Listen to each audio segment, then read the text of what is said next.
Alright, BlakGooseTV family, we back at it with another video for y'all. Y'all already know we talking about Julian J-Rock Williams. And new.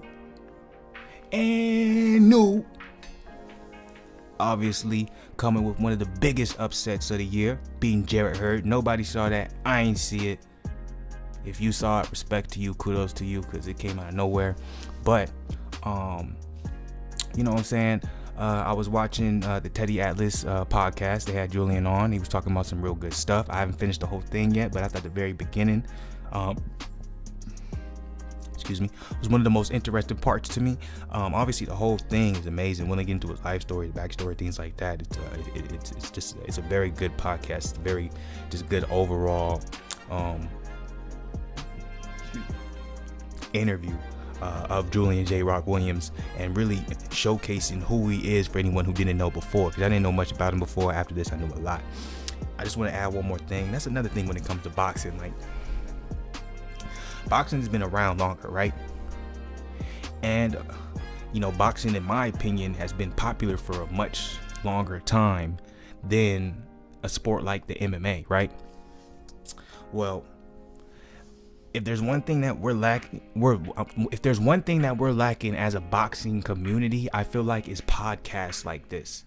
Podcasts where they interview fighters and we get an inside look on all of the fighters. And I think if that happens more so, which is why I salute Teddy Atlas for doing this, but if that keeps happening and more people keep coming out with little podcasts or little YouTube shows where they're interviewing the like different fighters, all fighters, not just like the specific, not just the mainstream media ones, but all of the different fighters, we can get a better glimpse of who they are. And I feel like that facade of, if a boxer isn't undefeated, then you can't, then they're not great, that'll go away. You know what I'm saying? Because if you look at MMA has so many different platforms where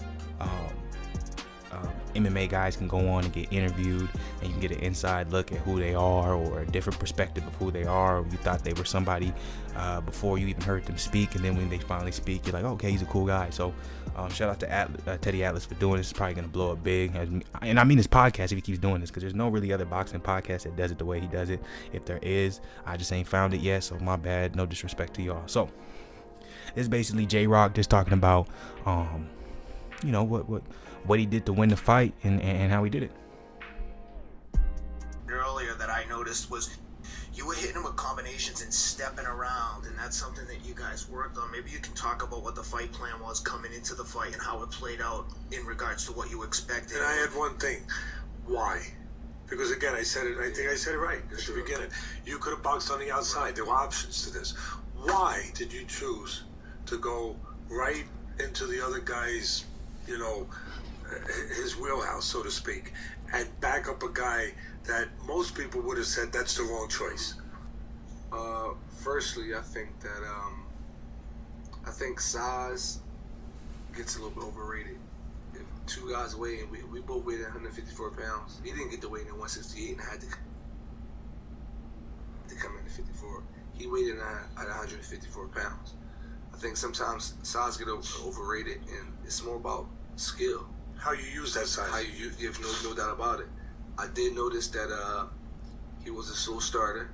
They try to make it seem like he started slow on purpose. That's a flaw that he had. Of course. You know, nobody wants to lose rounds, and nobody wants to get punched in the face. At least I know I don't. Well, not if you're normal. Not if no you're doubt about it. Right. As far as the game plan, I don't want to give it away too much because we might have to fight him again. Sure. But I think positioning and skill is so important, more so positioning. And you could be smart on the inside as well as on the outside. Absolutely. Most people think they equate in their mind, like, if he's going to outbox a guy who's supposedly big or strong, right? Yeah. Because that was the perception going in. He's going to have to be on the outside, being agile, being, you know, giving that. But you can do those things inside. Absolutely. Another thing that my coach touched about was the perception of this fight was I was a smaller junior middleweight. He was going to walk me down, beat me up, and stop me late. Julian Williams a little bit, he got some decent skill. He's a little bit flashy, but he don't got no power, he don't got no chin, and I'm expecting her to knock him out late. He's in his hometown. He got all the momentum. He's a unified champion. Who said all these things? Everybody. He sounds like a weatherman. They always get the weather wrong. I love hearing this, though. I love it. And I love that you remember every word they remember said everything. like it was yesterday. I remember everything. So basically, my coach knew that the perception would win me the fight, because the perception is I have to move to win the fight. And I'm saying to myself, Erislandy Lara is a 5'8.5". He probably could be a welterweight. He's pretty small. He needed the last second knockdown. I'm not taking nothing away from Jarrett. He's a great fighter. But I call a spade a spade. It is what it is. He needed the last second knockdown to beat Erislandy Lara, who's not a good inside fighter, who to me don't seem like he's physically strong. He got a decent punch, and he's pretty much he fights off his back foot a lot. So I think at the top level of boxing, styles make fights. I can fight on the inside, I can fight in mid-range, and I can use and fight off my back foot. But going into the fight, my coach said, well, listen, we're not running from him because you don't have to. You know, who knows if he's stronger than you? This is what he told me. He said, yo, he's stronger than anybody else. We don't know. He might not be stronger than you. You know what I mean? I went to the Bay Area. I did a strength and conditioning camp for a month, for the whole month of February. Then I came back here. I started boxing camp. Then I went back out there in April for like half of April. And then I came back at like April 15th or 16th or something like that. And we went into the fight. But it's about skill. I knew I was more talented. I knew I had way better skill. I knew I had better defense. And I know if I kept that crowd quiet, they couldn't deny me. You're doing good. They couldn't deny me. If it's quiet in there, you're doing good. Yeah, pretty good. Yeah. So I think it's a good fight. I just think I'm a bad style matchup for him. No, I think what you did was you exposed him in certain areas.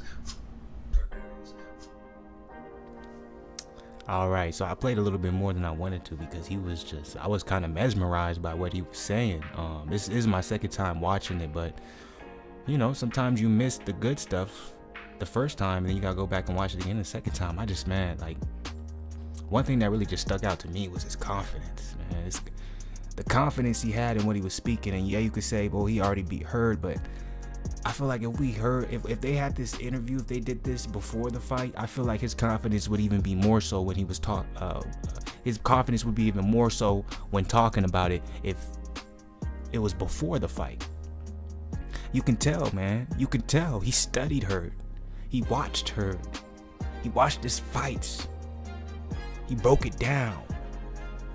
Whether it was him, whether it was trainer, whether it was both of them in a combination, you can tell he was ready, he was prepared, he knew in his mindset, like, look, the old saying, skills pay the bills.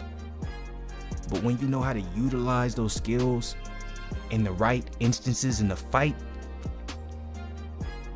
man,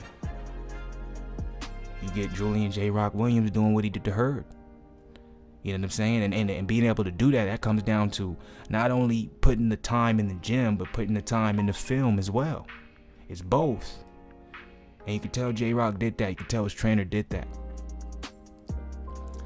One of the biggest things that stood out to me as well was pop-ups. One of the biggest things that stood out to me as well was him talking about the strength. Everyone knows Jarrett Hurd as a weight bully. He wants to get on the inside, let you feel his weight, throw shots, tire you out, and then by the later rounds finish you off. A lot of people said that was his skill set. It was very it amazed me that Julian called it a flaw. Like, nah, he starts slow. That's not a good thing. If I take advantage of these first 4 rounds, he's gonna have to play catch up. And then when he finds out that he's not as strong as me, or if we find out we got the same strength, no matter whatever perspective you may want to say or whatever way you want to say it, when he finds out that he can't weight bully me, now in his head, guess what?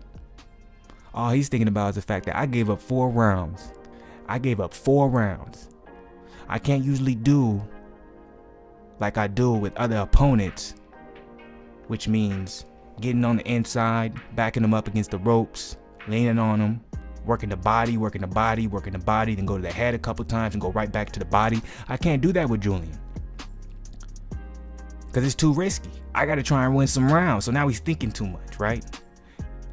And then on top of that, he had got dropped early. I just think it's just hearing him talk about his preparation for this fight And then watching the fight, it just all makes sense. It all makes sense. And, you know, shout out to Teddy Atlas for this podcast. We need more of them. But that's all I got for this. I'm definitely going to do another video on this because I want to talk about some of the later things he said in the podcast regarding his life and the things he went through leading up to this fight and taking the L and all types of different things that I thought were just beautiful for the boxing community.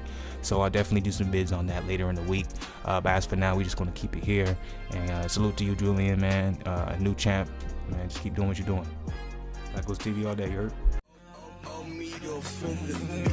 Guess it's how it go when you die. Everything will be so perfect. I guess I